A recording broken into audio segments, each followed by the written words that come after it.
chapitre. Et comme record, je prendrai le verset 6 à 8 du même chapitre. Éternel, notre Dieu, notre Père, nous te louons, nous te rendons grâce.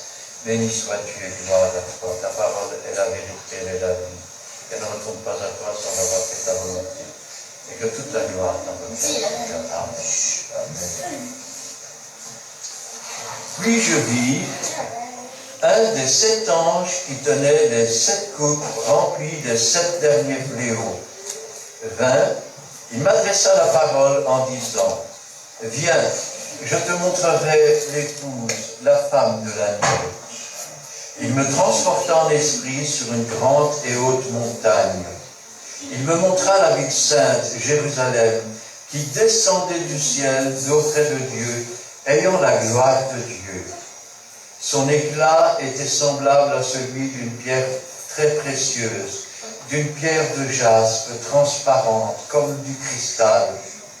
Elle avait une grande et haute muraille. Elle avait 12 portes, et sur les portes 12 anges, et les noms écrits de ceux des 12 tribus des fils d'Israël. À l'Orient, 3 portes, au Nord, 3 portes, au Midi, 3 portes, et à l'Occident, 3 portes.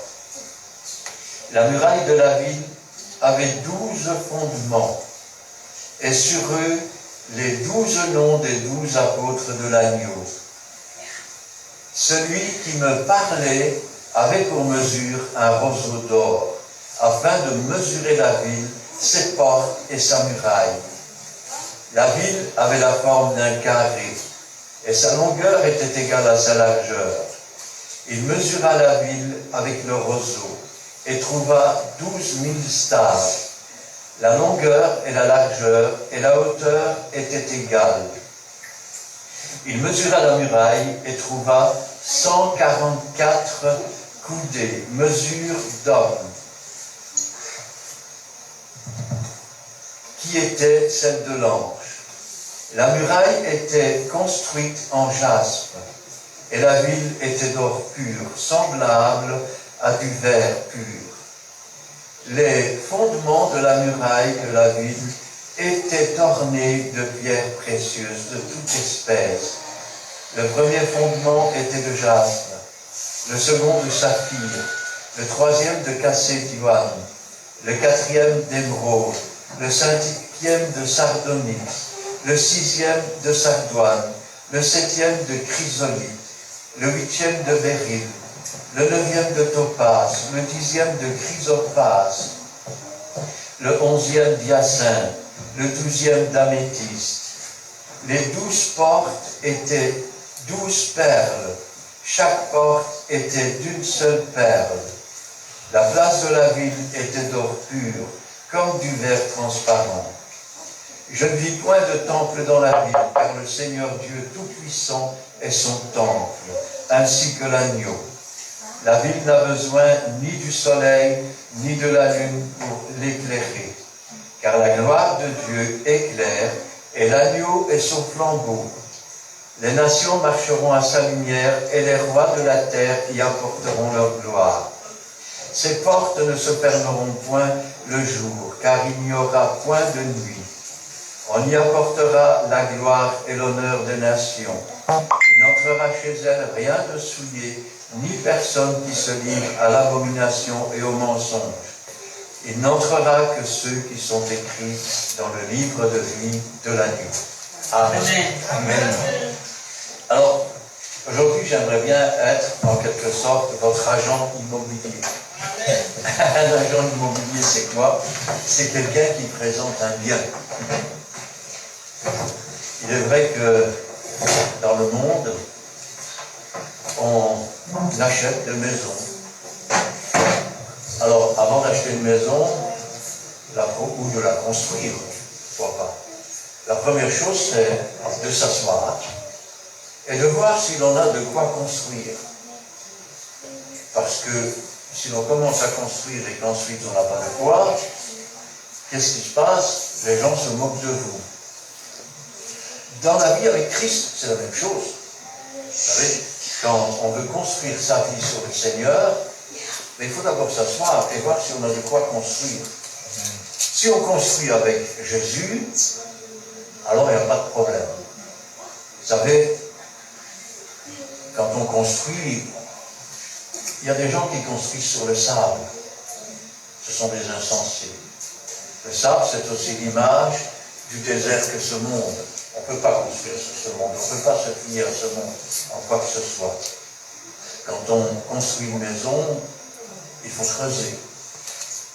Il faut creuser, et quand on veut construire sa vie sur le Seigneur, il faut creuser jusqu'à la pierre. La pierre qu'ont rejetée les hommes et qui est devenue la principale de l'ange. Cette pierre qui est le fondement principal, et nous devons construire sur elle, cette pierre est Christ. Alors, maintenant, voilà que l'on a décidé d'acheter ou de construire une maison. Alors, souvent, dans le monde, il y a une chambre, il y a deux chambres, il y a trois chambres. Et puis, parfois, il y a un jardin, parfois, il y a une cour. Parfois, il n'y a pas de jardin. Parfois, on préfère les appartements. Pourquoi pas? Mais, il y a aussi un critère dont il faut parler. Et le critère, c'est, avons-nous de quoi acheter? Alors, dans le monde, pour acheter, il faut passer par une banque. Et je vous le dis tout de suite, le banquier n'est pas là pour vous faire plaisir, c'est un homme d'affaires. Il est là pour faire des affaires et pour faire rentrer de l'argent dans sa banque. Ça veut dire que si vous n'avez pas bien calculé avant et que vous ne savez plus payer, on vous prend tout. Et non seulement on vous prend tout, mais vous êtes encore endetté. Avec le Seigneur, quand on construit sa vie sur lui, il faut savoir ceci, c'est que nous avons tout en Jésus-Christ. Alors, je viens de vous décrire la cité céleste. C'est une cité qui n'est pas encore construite, pas encore visible. Pourquoi? Parce que déjà, il faut qu'il y ait eu l'enlèvement de l'Église, il faut que les 12 000 de chaque tribu soient partis dans le désert, il faut qu'il y ait eu les noces de l'agneau, il faut que pendant les noces de l'agneau, le diable soit jeté sur la terre et qu'il se déchaîne. Il faut aussi que nous revenions régner avec Jésus. Amen. Et que Jésus sauve les 12 000 de chaque tribu d'Israël. Ensuite, il faut que les 1000 ans soient passés, que le grand trône blanc apparaisse, que la terre s'enfuit, que le ciel soit roulé comme un livre. Il faut que la seconde résurrection ait eu lieu, la résurrection des impies.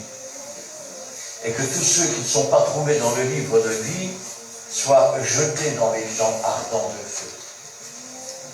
Après cela seulement, l'épouse de Christ, l'Église de Dieu, descend sur la nouvelle terre. Et dans les nouveaux cieux. C'est quelque chose, je vais dire, qui est formidable. Quand on parle d'acheter une maison, chacun achète suivant ses moyens. Alors, je peux vous dire en tant que technicien en travaux publics, qu'il y a des maisons qui frôlent les 100 millions d'euros, et même parfois plus. Dans ces maisons, vous pouvez trouver par exemple au niveau des salles de bain, des robinets en or, vous pouvez trouver des marbres de Carrare sur les murs, des marbres noirs, on peut trouver, je vais dire, des feuilles d'or sur les moulures des plafonds et toutes les choses comme ça, des parkings où vous voyez la voiture qui entre et puis elle descend dans le sous-sol comme dans un ascenseur. Vous avez des piscines comme des piscines olympiques, vous avez des palmiers, vous avez des propriétés de plusieurs hectares. Et bien sûr, c'est ce qu'il y a de plus luxueux. Et pourtant, le bien que je voudrais vous présenter, il n'a rien qui puisse l'égaler. Parce qu'il n'y a rien sur terre, si vaste soit-il, si, je vais dire, si riche aussi cher soit-il, qui peut égaler le bien en question. Alors, voyons un peu ce que nous dit la Bible. Un de sept anges qui tenait les 7 coupes remplies des 7 derniers fléaux vint et il m'adressa la parole en disant, viens, je te montrerai l'épouse, la femme de l'agneau. Waouh! Remarquez qu'il ne dit pas la fiancée de Christ, hein, parce que les noces de l'agneau ont déjà eu lieu au moment où il montre cette chose. Le millénium a déjà eu lieu. Et il va nous montrer, après que la terre ait disparu, que les cieux aient été roulés comme un livre, il me transporta en esprit sur une grande et haute montagne. Il me montra la ville sainte, Jérusalem, qui descendait du ciel, d'auprès de Dieu, ayant la gloire de Dieu. Rappelez-vous ce que je vous ai dit. Dieu descend sur son trône, un trône blanc.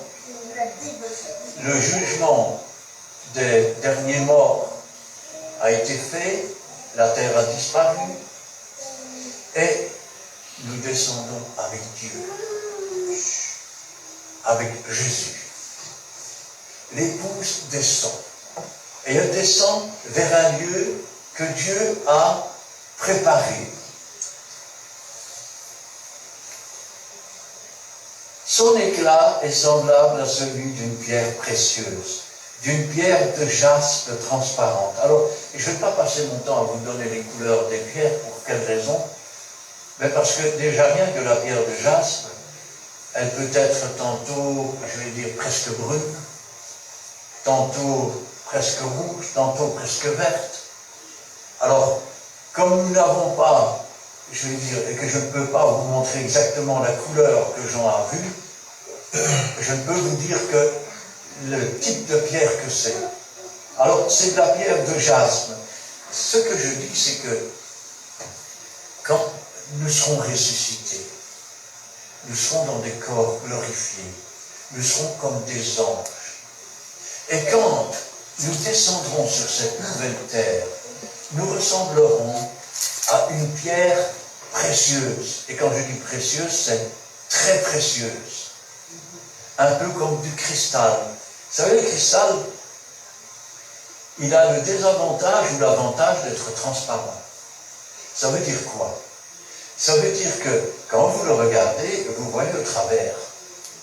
Et si vous voyez au travers, s'il y a un défaut, vous le voyez aussi. Moi, je peux vous dire que la première fois que Jésus m'est apparu dans une église, j'étais encore jeune chrétien. À l'époque, c'était des bancs. Et c'était un jour de Pentecôte. J'étais en train de prier, et puis je lève ma tête, et je le vois. Je n'ai pas vu son visage. Mais je le vois debout comme un bloc de cristal, comme un bloc de verre. Et là, il a ses mains posées sur une personne et sur l'autre. Alors, j'ai rabaissé la tête. J'ai dit non, tu as eu une hallucination, là, c'est pas possible. Ça n'existe pas, ce genre de choses. Alors, j'ai relevé la tête, il était encore là. Je regardais vers la tribune, et le pasteur avait les yeux fixés exactement au même endroit. Je dis, on dirait qu'il veut moi aussi. Alors, j'ai rebaissé les yeux pour prier. C'est troublant quand on n'a jamais vu ce genre de choses. Je n'ai pas vu son visage, mais il avait une espèce de capuche, mais toujours comme du verre transparent. Il avait des longues manches comme ça. Ses mains étaient posées sur l'épaule de l'un et de l'autre qui étaient en face sur les bancs. Et puis quand j'ai relevé la tête, il avait disparu. Quand la réunion était finie, pour la première fois, je me suis levé, je suis allé dire au revoir à tout le monde. Mais en fait, ce n'était pas au revoir qu'il disait. Parce qu'à moi, on ne me l'a fait pas. Je regardais pour voir s'il n'avait pas, je vais dire, de vidéos, d'appareils pour faire une vision en 3D, pour voir s'il n'avait pas été trompé. Et je peux vous dire qu'il n'y en avait pas. Jésus est vraiment au milieu de nous. Et quand je pense à ça, Et je me dis, Seigneur, tel il est, tel nous sommes, comme une pierre de jaspe transparente. Je n'ai pas compris la vision tout de suite. Ce n'est que plus tard que j'ai compris. C'est vrai, il était comme transparent, on pouvait voir au travers. Il n'y avait ni un défaut, ni une tache, ni rien. Il est pur, parfait, sans tache. Alors, son éclat était semblable à celui d'une pierre précieuse, d'une pierre de jaspe transparente, comme du cristal. Elle avait une grande et haute muraille. Alors, il y a la ville, et puis il y a la muraille. Elle avait 12 portes. Et sur les portes, 12 anges. Sur chaque porte, il y a un ange. Et les noms écrits des 12 tribus des fils d'Israël. Quand je pense à ça, je dis, Seigneur, nos noms ont été inscrits dans le livre de vie avant la fondation du monde. Mais ils ont été gravés dans ses mains, dans ses pieds, dans son côté, dans son dos, sur sa tête. Chaque goutte de sang qui a coulé était pour nous. Pour nous. À l'Orient, 3 portes. Au nord, 3 portes. Au midi, 3 portes. À l'Occident, 3 portes.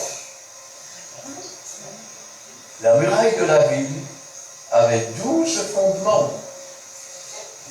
Et sur eux, les 12 noms des 12 apôtres de l'agneau. Alors, rappelons-nous quand même que les 12 qui sont inscrits sur cette cité sont un peu différents que les 12 originaux. Rappelez-vous que Judas s'est pendu et que ce n'est pas le nom de Judas qui est inscrit sur la 12e porte, c'est le nom de Matthias qui l'a remplacé. Celui qui me parlait avait pour mesure un roseau d'or, afin de mesurer la ville, ses portes et ses murailles.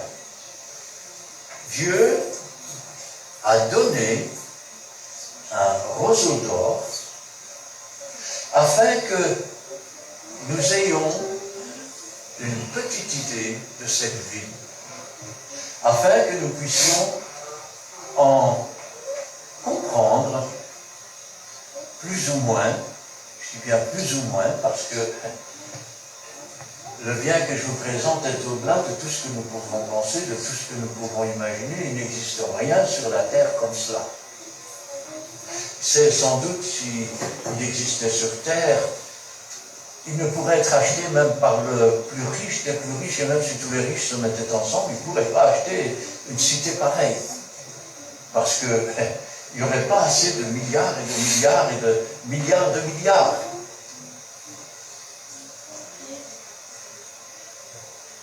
La ville avait une forme d'un carré, et sa longueur était égale à sa largeur. Alors, j'attire l'attention sur une chose, c'est que cette ville est carrée. Elle a 4 côtés égaux. Elle a 12 portes qui sont des perles. Elle a aussi 12 fondements qui sont 12 perles différentes. Vous savez à quoi ça me fait penser? Ça me fait penser à ce que portait le souverain sacrificateur. Il avait un carré sur la poitrine avec 12 pierres différentes et les 12 noms des 12 tribus d'Israël. Et la ville avait la forme d'un carré. Sa longueur était égale à sa largeur. Il mesura la ville avec le roseau et trouva 12 000 stades. Alors, un stade, ça fait 185 mètres.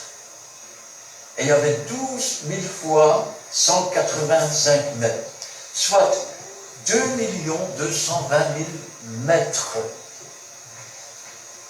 Soit, au carré,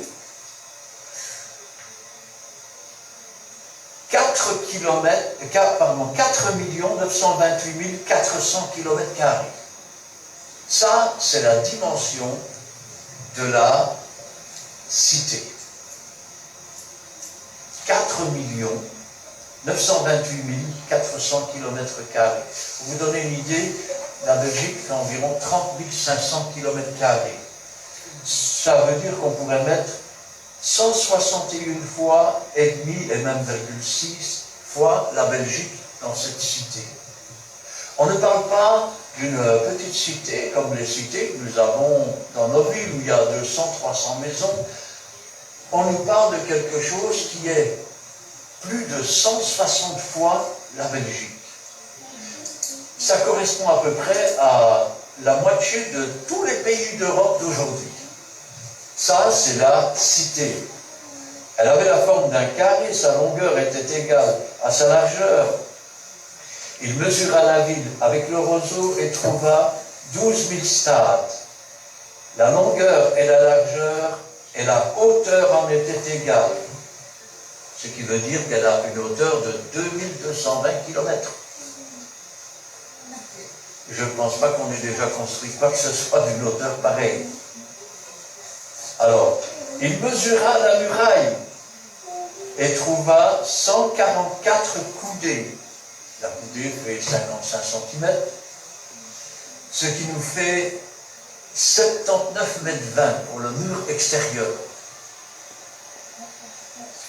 La muraille était construite de jaspe, une pierre précieuse. Ce que je suis en train de dire, c'est que dans le monde, on pourrait se massacrer pour un diamant de la taille d'un œuf. Et ici, je vous parle d'une cité qui n'a rien d'égal sur cette terre, qui est tout entière construite avec des pierres précieuses. Avec des pierres précieuses, quelque chose d'inestimable. La muraille était construite en jaspe, et la ville était d'or pur, semblable à du verre. Rappelez-vous pourquoi on utilise le mot du verre, parce qu'on voit au travers, il n'y a pas d'impureté. Aujourd'hui, si vous achetez de l'or, c'est un exemple que je prends comme ça, déjà on ne vous le vendra pas. On va vous vendre un certificat qui dit que vous êtes propriétaire d'un kilo d'or, mais si demain l'État est en faillite, on vous dira que oui, mais l'or n'existait pas, c'est un morceau de papier. Ça s'appelle le scriptuaire. Et il faut savoir que un kilo d'or qui fait environ, qui est le plus pur sur la terre, à 99,99, il faut compter près de 50 000 € pour un kilo. Soit près de 2 millions de francs belges, pour ceux qui comptent encore en francs belges. Et là, nous avons toute une cité en or pur comme du verre. Quand je dis ça, je me dis, Seigneur, et je veux bien, et je voudrais bien avoir une maison là-bas, non? Mais déjà ici, sur la terre, acheter une maison, il faut déjà que la banque nous prête, il faut ensuite qu'on ait du travail, il faut être sûr de pouvoir la payer jusqu'au bout, parce que, voilà, qui sait ce que le lendemain réserve, hein? Et puis, une fois qu'on l'a payé, il faut encore l'entretenir. Une maison comme celle-là, en or, dans une cité pareille, surtout que là, il n'y a pas de voleur.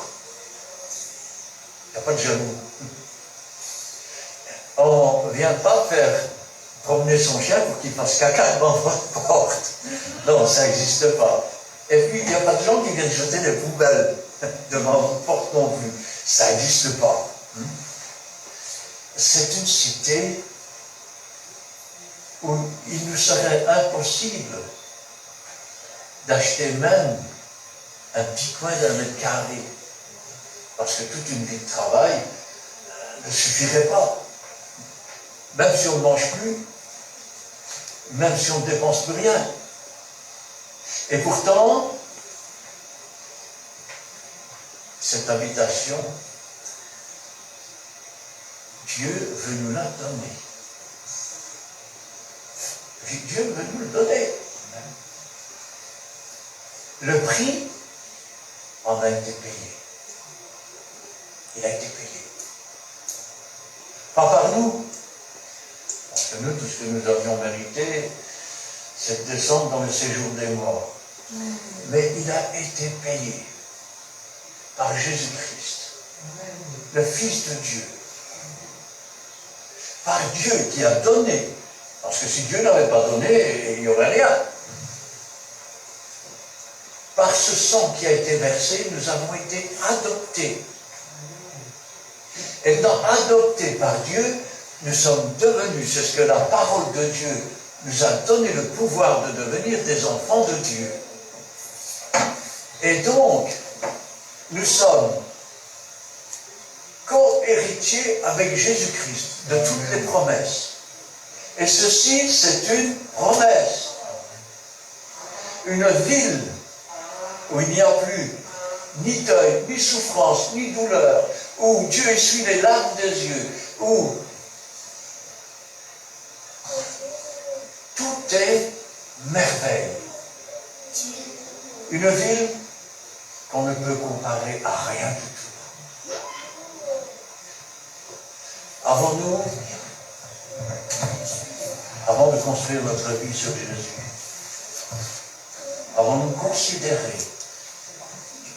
que le seul fondement que Dieu acceptera pour cette construction de notre vie, c'est Jésus-Christ. Que chacun prenne garde à la manière dont il bâtit, car on ne peut pas mettre un autre fondement. Vous pouvez mettre la philosophie, mais vous ne pourrez jamais entrer dans cette cité. Vous pouvez mettre la politique, vous ne pourrez jamais entrer dans cette cité. Vous pouvez mettre la superstition, la sorcellerie, vous pouvez mettre, je veux dire, tout ce que vous pouvez imaginer, la philosophie, vous ne pourrez jamais entrer. Parce que la seule façon d'entrer, c'est de passer par la porte.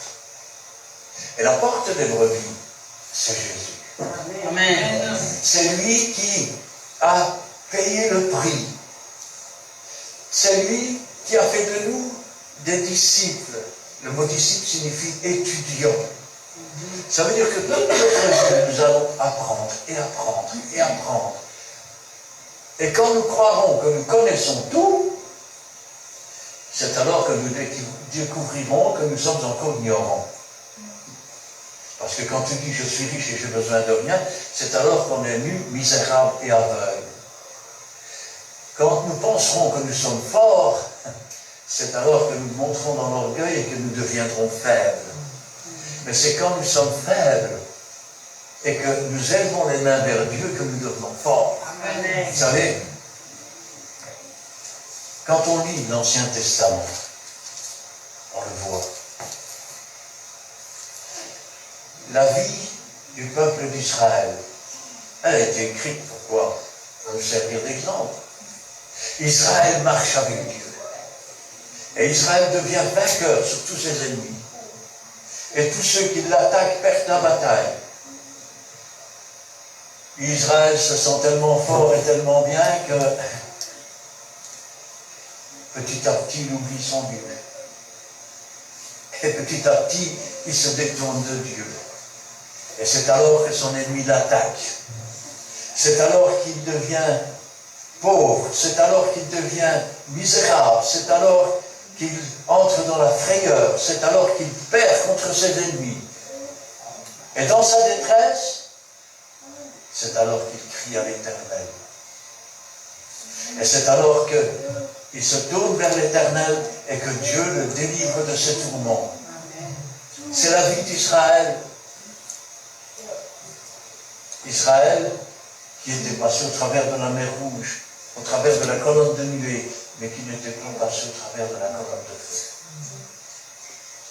Israël qui avait erré 40 ans dans le désert, parce qu'il n'a pas voulu rentrer dans le pays. Mais Dieu nous invite à entrer dans le pays, parce que nous sommes devenus des êtres célestes.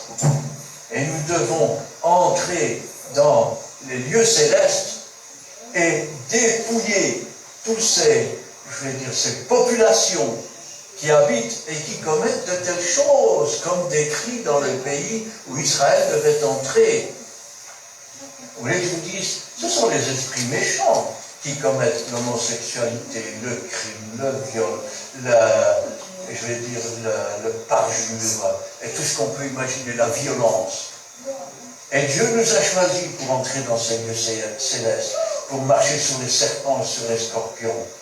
Nous ne devons pas être comme Israël, refuser le feu qui brûle le reste de nos péchés, et qui font de nous des disciples accomplis, semblables à leur maître, marchant tous les jours sur les serpents, sur les scorpions, entrant dans les lieux célestes, non pas pour combattre contre la chair et le sang, mais pour combattre contre les dominations qui sont dans les lieux célestes. Amen. Emparons-nous du pays que Dieu nous donne.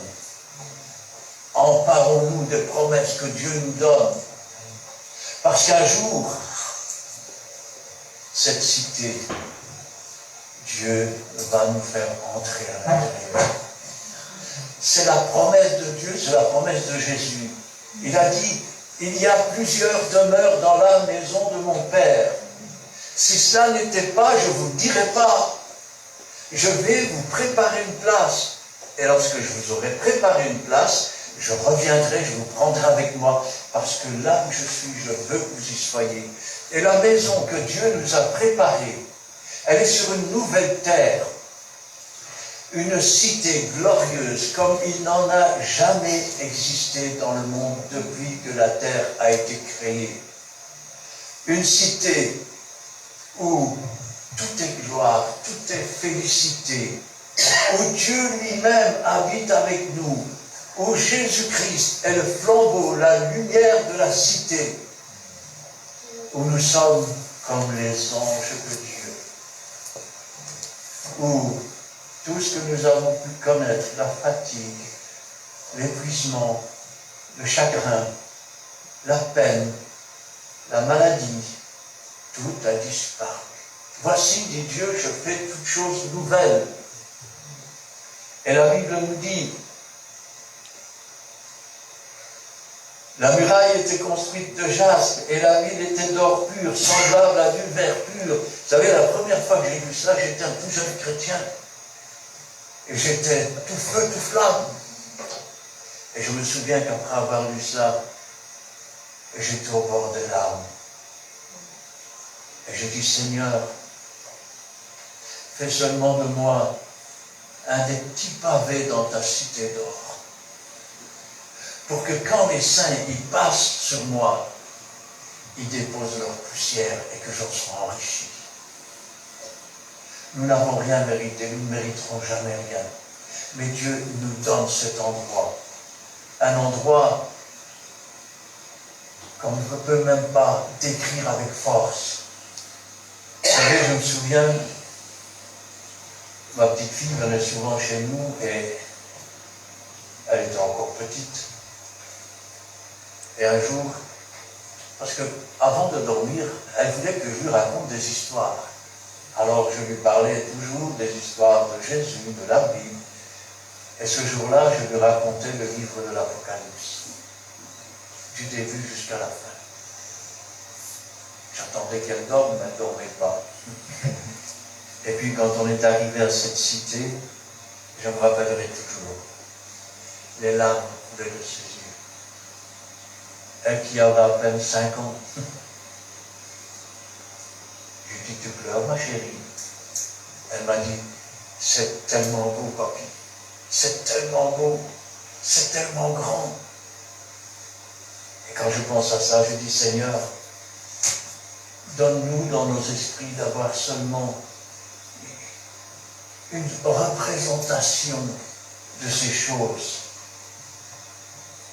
Le fondement de la muraille de la ville était orné de pierres précieuses, de toute espèce. Le premier fondement était de jaspe, le second de saphir, le troisième de chalcédone, le troisième, le quatrième d'émeraude, le cinquième de sardonyx, le sixième de sardoine, le septième de chrysolite, le 8e de béryl, le 9e de topaz, le 10e de chrysoprase, le 11e d'hyacinthe, le 12e d'améthyste. Que des pierres précieuses, que de l'or. Les 12 portes étaient 12 perles. Chaque porte était d'une seule perle. La place de la ville était d'or pur, comme du verre transparent.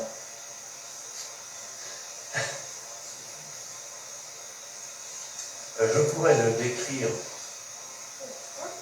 pendant des siècles. Ça ne représenterait pas le millionième, voire le milliardième de ce que c'est dans la réalité. Je parle d'un endroit, pour pouvoir se l'imaginer vraiment, il faut le voir. Il faut le voir de ses yeux. Et pour le voir de ses yeux, il faut y entrer. Oh, nous pourrions dire, mais Seigneur, c'est incroyable, une nouvelle terre, une nouvelle cité, une nouvelle maison. Des maisons comme n'existent même pas sur la terre. Ça, on ne pourrait même pas se les acheter, on ne peut même pas l'imaginer. Et tout le monde habillé de la même façon. Des robes blanches, de fin lin. Quelque chose de formidable. Et quand je pense à ça, je me dis, Seigneur,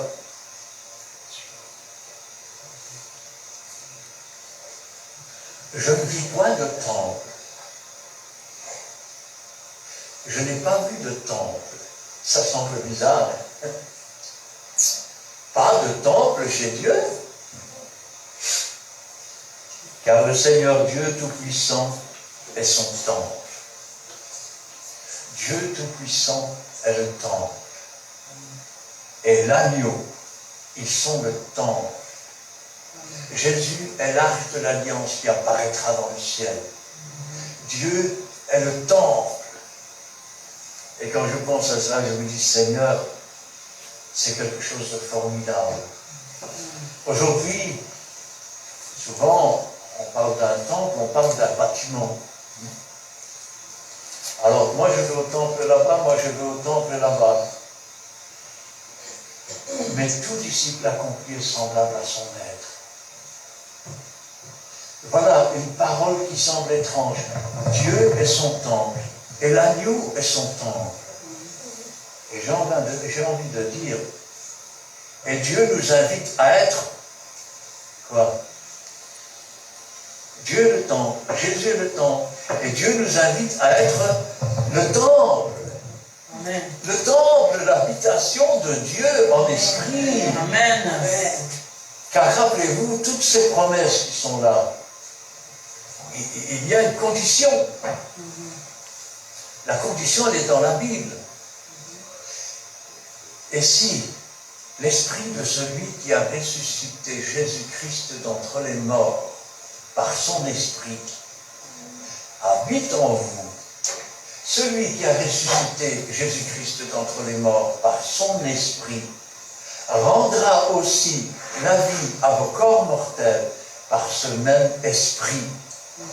Ça veut dire que Dieu est le temple, Jésus est le temple, et Dieu nous invite à être le temple, l'habitation de Dieu en esprit. Amen. Afin que, comme disait, je vais dire, David, qui était prophète, il disait, j'habiterai dans la maison de l'Éternel tous les jours de ma vie. Ça veut dire, c'est pas Dieu qui habite en moi, c'est moi qui habite dans la maison de Dieu. Ça veut dire aussi, comme disait Paul, ce n'est plus moi qui vis, c'est Christ qui vit en moi. Amen. Dieu nous donne les promesses. Dieu nous donne l'esprit. Dieu nous donne la parole. Dieu nous donne un ange qui campe autour de nous pour nous arracher au danger. Jésus est tous les jours avec nous. Et quand nous sommes dans la prière, le Saint-Esprit vient et nous sentons la présence et la puissance du Saint-Esprit. Dieu nous donne toutes les armes qu'il faut. Rappelez-vous toujours que l'arme la plus puissante qui existe, c'est celle sans qui rien n'aurait été fait, et celle par qui tout a été fait. Elle s'appelle Parole de Dieu. Amen. Elle est vivante, Amen. elle est agissante. C'est celle qui convainc avec le Saint-Esprit de péché, de justice, de jugement. C'est celle qui nous exhorte, nous encourage. Quand je pense à ça, je me dis, Seigneur, je ne vis point de temple dans la ville, car le Seigneur Dieu Tout-Puissant est son temple, ainsi que l'agneau. La ville n'a besoin ni de la lune pour l'éclairer, car la gloire de Dieu éclaire, et l'agneau est le flambeau. La gloire de Dieu éclaire cette ville. Et l'agneau, il est comme un flambeau. Que veut dire cette phrase? Dans chaque tribu d'Israël, il y avait des porteurs de flambeaux. Ça veut dire quoi? Ça veut dire que le porteur de flambeau se mettait à un endroit et la tribu qui correspondait au flambeau venait se mettre autour. Et le flambeau éclairait la tribu. De même, Christ est le flambeau et nous entourons le Christ. Et quand je pense à ça, je me dis, Seigneur, être pour toujours avec Jésus-Christ. Être pour toujours dans la paix, dans la joie. Les nations marcheront à sa lumière, et les rois de la terre y apporteront leur gloire. Ses portes ne se fermeront point le jour, car il n'y aura point de nuit. Celui qui s'enivre la nuit. Et le voleur attend que le ciel se couche, le soleil se couche pour voler. Mais là, il n'y aura pas de nuit. Il n'y aura pas de ténèbres, car Dieu est lumière. Et il n'y a pas de ténèbres en lui. Amen. Dieu sera notre source. Dieu sera notre lumière. Dieu sera notre force. Dieu sera notre présence, notre vie. Et nous serons pour toujours avec lui. C'est la promesse de Dieu. Amen. On y apportera la gloire et l'honneur des nations. On entrera chez elle. Rien de souillé. Ni personne qui se livre à l'abomination et au mensonge n'entrera que ceux qui sont écrits dans le livre de vie de l'agneau. Ce que je dis, c'est que le diable ne sera plus là pour tenter. Les démons ne sont plus là pour tenter. Les hommes méchants ne seront plus là pour propager la méchanceté. Il n'y aura plus de souffrance. Il n'y aura plus, et je vais dire, ce que l'on rencontre sur cette terre. Il n'y aura plus que des sentiments d'amour. Nous serons un en Dieu et Dieu sera un en nous. Nous serons un en Jésus et Jésus sera un en nous. Comme Jésus est un avec Dieu. Nous serons un dans le Saint-Esprit comme le Saint-Esprit est un avec Dieu et avec Jésus. Amen. Ça veut dire qu'il n'y aura plus de dissension.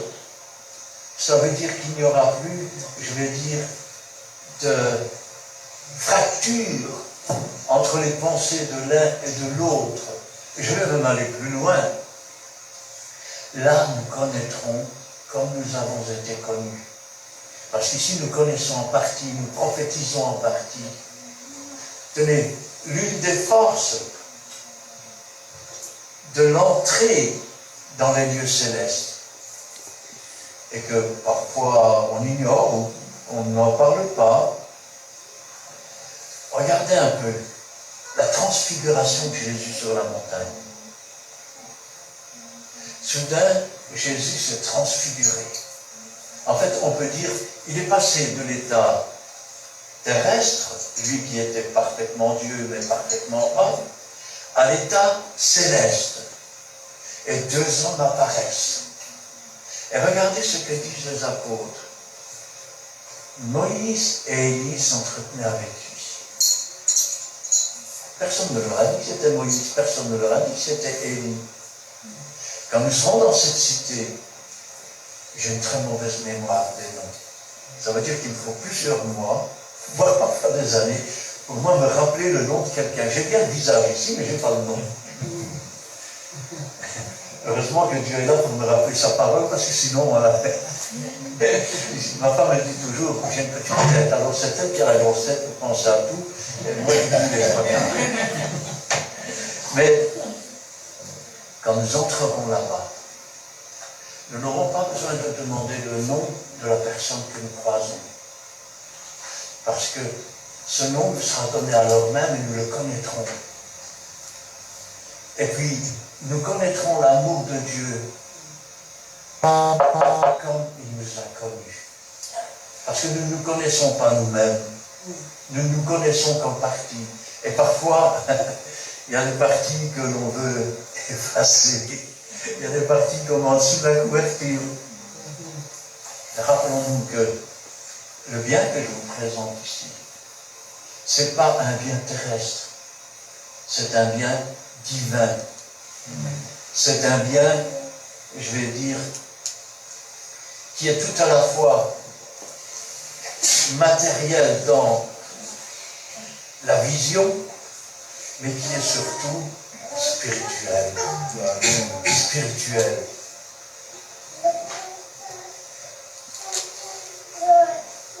Regardez un peu le passage que j'ai pris en accompagnement, versets 6 à 8. Il me dit, c'est fait. C'est fait. Dieu voyage dans le passé, dans le futur, dans le présent. Il sait ce qui est fait dans le futur et ce qui n'est pas fait. Il sait ce qui a été fait dans le passé. Et parfois, il change les temps et les circonstances pour qu'aucun de nous ne se perde. Il me dit, c'est fait. Je suis l'alpha. L'alpha, c'est la première lettre grecque. Je suis l'oméga. C'est la dernière lettre grecque. Autrement dit, je suis de A à Z. Amen. De A à Z. Amen. Le commencement et la fin. Au commencement était la parole. La parole est Dieu. Amen. Elle est la vie, elle est la lumière des hommes. Amen. Il a eu le premier mot, il aura le dernier mot. Amen. À celui qui a soif, je donnerai de la source de l'eau de la vie, gratuitement. Amen. Avons-nous soif? C'est ça qui est important de savoir. Mais de quoi avons-nous soif? Rappelez-vous ce que Dieu a dit à Caïn. Certainement, si tu agis bien, tu relèveras ta tête. Si tu agis mal, le péché va se coucher devant ta porte.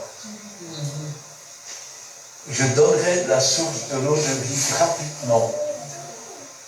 Celui qui vaincra. Pour vaincre, est-ce possible de vaincre sans combattre? Il n'y a pas de victoire sans combat. Ça veut dire que dans ce mot, Dieu nous dit, tu vas être mis à l'épreuve. Avec l'épreuve, je donne le moyen de t'en sortir. Là, je ne mettrai pas sur tes épaules des choses qui dépassent ce que tu peux supporter. Ça veut dire que si tu persévères, si tu résistes fermement, il s'enfuira loin de toi. Et toi, tu seras plus que vainqueur. Celui qui vaincra héritera ces choses. Héritera ces choses. Quand tu hérites de quelque chose, c'est pour ça aussi qu'on appelle le livre de la Bible, l'Ancien et le Nouveau Testament. Quand tu hérites, ça veut dire que quelqu'un d'autre a travaillé pour avoir. Et puis, il faut que la mort de cette personne soit constatée. Parce que tant qu'il est vivant, ces biens lui appartiennent. Christ est mort et il est ressuscité. La mort a été constatée. Donc, l'héritage est là à notre portée. Celui qui vaincra héritera ces choses. Quand tu arrives chez le notaire, vous m'avez fait appeler, oui, c'est au sujet du décès de... Ah mais, voilà ce qu'il y a comme héritage. Alors, bon, ce n'est pas des héritages comme dans le monde. Moi, je conseille toujours à quelqu'un qui me dit, ah, le notaire m'a appelé. J'ai dit, mais la première chose, demande s'il y a des avoirs ou des dettes. Et évite de payer le cercueil tant que tu ne le sais pas. C'est les conseils que je vous donne. Hein. Parce que si vous avez quelqu'un dont vous êtes le seul héritier qui est couvert de dettes et que vous payez son cercueil, automatiquement, vous ne pouvez plus vous retirer de l'héritage et vous héritez de ses dettes. Et il y a peu de gens qui le savent. Hein. Alors, maintenant, il ouvre le testament. Le testament, c'est ce que nous avons ici, le Nouveau et Ancien Testament. Et il commence à faire la lecture des biens que nous devons hériter. Et si nous sommes vainqueurs, comme il est dit ici, celui qui vaincra héritera ces choses. Il entrera dans la cité céleste, il aura sa maison dans cette cité. Il y habitera dans la présence de Dieu, dans la présence de Jésus, dans la présence du Saint-Esprit. Je serai son Dieu et il sera mon fils. Quand Dieu nous verra, il dira, venez mes enfants. Aujourd'hui, on ne peut pas. Nous avons reçu la rédemption de nos âmes. Elles sont sanctifiées, sont purifiées par le sang de Christ. Mais nous devons encore recevoir la rédemption de nos corps. Alors, petit conseil aussi, je sais que certains pasteurs disent qu'on peut se faire incinérer. Paul nous dit le corps est semé corruptible et il, c'est pas un autre, c'est le même. Il ressuscite. Je ne sais pas quelle est cette partie du corps que l'on appelle le corps. Nous, quand on parle de corps, on parle de ce qu'on voit. Mais quand Paul parle du corps, il parle de quelque chose qui est à l'intérieur. Nous savons déjà que la chair et le sang ne méritent pas le royaume des cieux, donc elle n'est déjà pas dans notre chair et dans notre sang. Mais il y a une semence à quelque part. Et Dieu rendra la vie à nos corps mortels. Rappelez-vous toujours que celui qui détruit le corps de Dieu, celui qui détruit son corps, Dieu le détruira. Alors, l'incinération, j'ai déjà essayé de mettre des semences dans le four, mais ne les semez pas après, ça ne pousse pas. Et là, c'est la destruction. Quand Dieu dit, tu es poussière et tu retourneras à la poussière, il ne dit pas, tu es poussière et tu retourneras à la cendre. Alors, celui qui vaincra héritera ces choses. Je serai son Dieu, il sera mon fils. Mais pour les lâches, qu'est-ce que c'est qu'un lâche? Je ne sais pas. Qu'est-ce que les gens vont dire? Après, ils vont se moquer de moi. Les incrédules. Oh, ben oui. Il ne faut pas tout prendre à la lettre. Hein. Il ne faut pas exagérer quand même. Non. Les abominables, ceux qui commettent des abominations. Un peu de sorcellerie par ici. Un peu de superstition par là. Un petit peu d'horoscope par là. Les meurtriers. Vous savez, on peut tout aussi bien poignarder avec un couteau qu'avec une langue. La langue est un feu qui dévore. La langue peut tuer. Les impudiques. Vous savez, ceux qui n'ont pas de pudeur, ni dans leur langage, ni dans leurs habits. Les enchanteurs. Les enchanteurs, c'est des gens qui font des enchantements, des formules magiques pour retrouver l'amour, pour que un tel même, qu'il veuille ou non, on ne sait pas. Hein. les idolâtres. Les idolâtres, c'est ceux qui mettent quoi que ce soit au-dessus de Dieu. Ça peut être ses enfants. Alors, la doctrine de Dieu, c'est tu aimeras ton Dieu de tout ton cœur, de toute ta force, de toute ta pensée, et ensuite seulement ton prochain comme toi-même. Mais tu ne peux pas mettre, je vais dire, tes enfants au-dessus de Dieu. Tu ne peux pas mettre ton mari au-dessus de Dieu. Vous savez, au début que j'étais converti, mon épouse n'était pas, et souvent, je vais dire, elle était désagréable. Alors je lui disais carrément, qu'est-ce que je te disais, tu t'en souviens? Si je dois choisir, c'est Dieu avant toi. Je lui disais de même pas choisir, sinon t'as perdu. Ça doit être comme ça. Et tous les menteurs. Vous savez, le menteur, il pense toujours que tout le monde le croit. Et il ne se rend pas compte. Il vient te raconter une histoire aujourd'hui, et le lendemain, il te raconte la même histoire, mais d'une autre façon. Et le jour d'après, il viendra te raconter une troisième version. Il ne se rend même pas compte qu'il se contredit lui-même.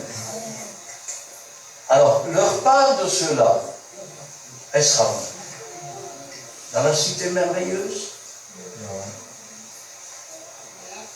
Ils n'héritent pas. Et, vous savez, j'ai dit que j'allais être votre agent immobilier. L'agent immobilier présente toujours deux biens.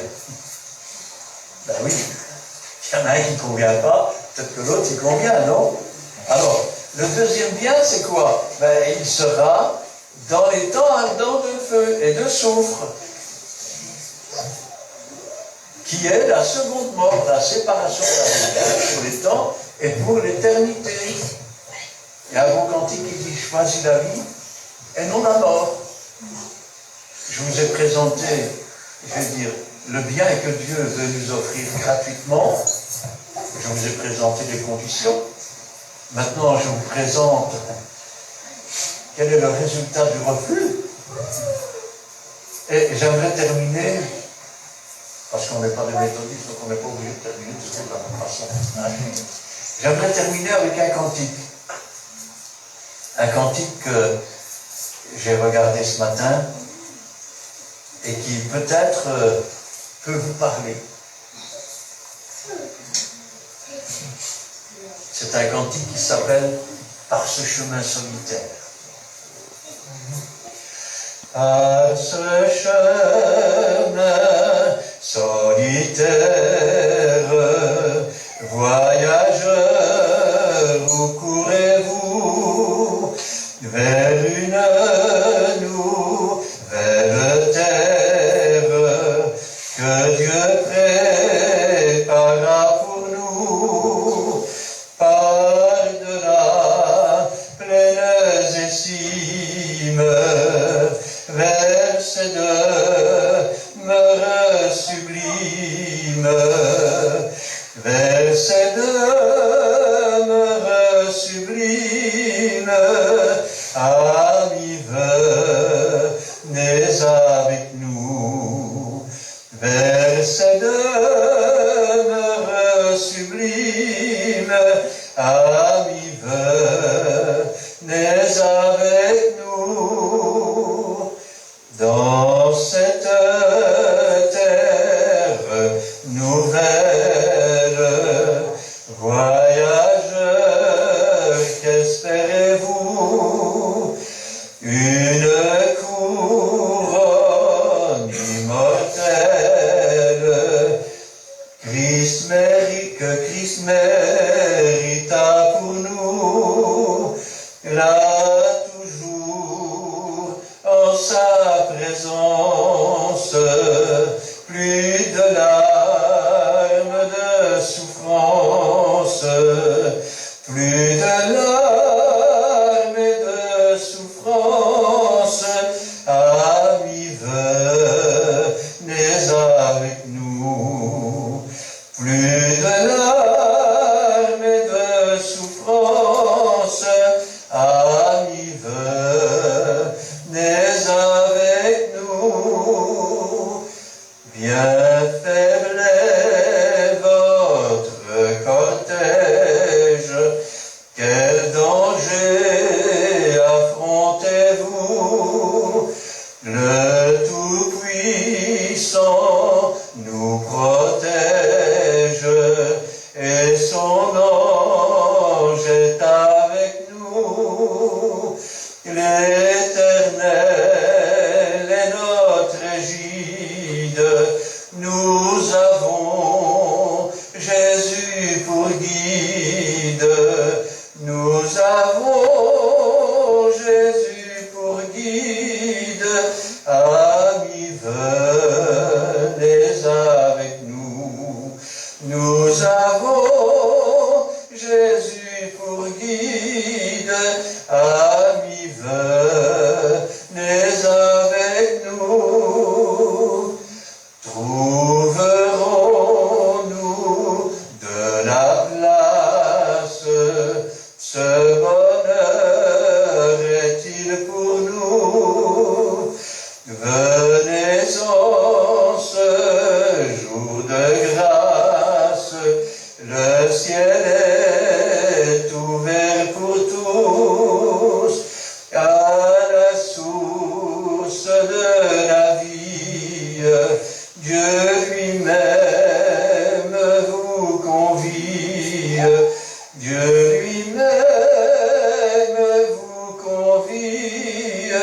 Amis, venez avec nous. Dieu lui-même vous convie. Amis, venez avec nous. Amen.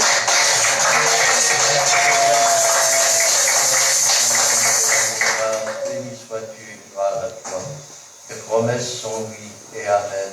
Elles sont tellement merveilleuses que